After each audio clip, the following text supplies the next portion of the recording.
Mesdames et messieurs, bonjour, je vous salue et que là vous êtes, vous soyez dans la joie et dans la prière et le bonheur.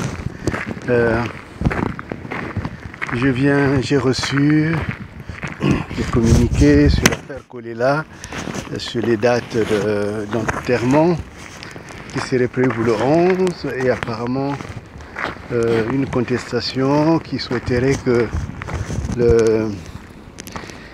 les résultats de l'expertise soient rendus, ce qui est tout à fait légitime parce qu'en effet,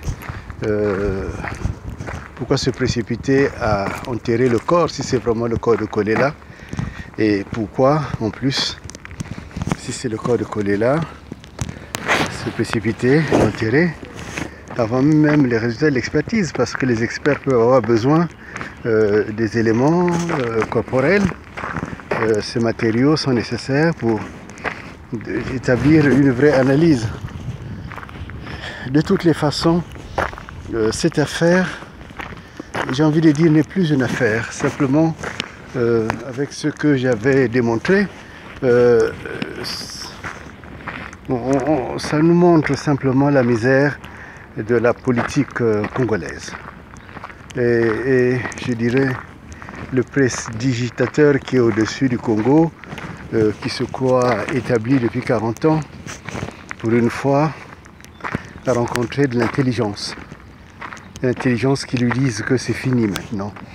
Et c'est un avertissement pour lui, qu'il sache que c'est vraiment fini. Cette manière de vivre,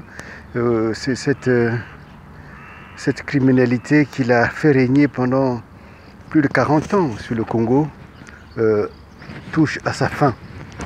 Et même son règne touche à sa fin. J'ai beaucoup déploré que Mme Kolela n'ait pas compris le piège dans lequel elle a été plongée. Mais ma foi, c'est son choix. En tout cas, ce qui était technique dans cette affaire, je l'ai apporté. Et j'ai envie maintenant de tourner le regard vers l'avenir du Congo, vers le vrai Congo, parce que c'est cela qui est le plus important. Le malheur qu'on a fait, c'est de rencontrer Sassou, c'est de le laisser entrer sans réaction, comme plus qu'un féroce, comme un chasseur de mauvais goût dans notre vie, la vie congolaise. Elle en a subi des épreuves, mais le Congo doit maintenant se séparer de Sassou.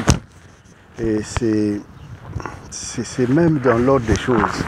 D'abord parce que tout a une fin, et puis 40 ans, c'est souvent et bien souvent le temps bilanciel d'un peuple. Et puis de toutes les façons, l'idée qu'on a eue Congo Zoba, c'est une idée mauvaise, parce que Congo n'est pas Zoba. Et maintenant, le Congo doit travailler à vivre une vraie vie, une vie des peuples apaisés, une vie de bonheur, de prospérité.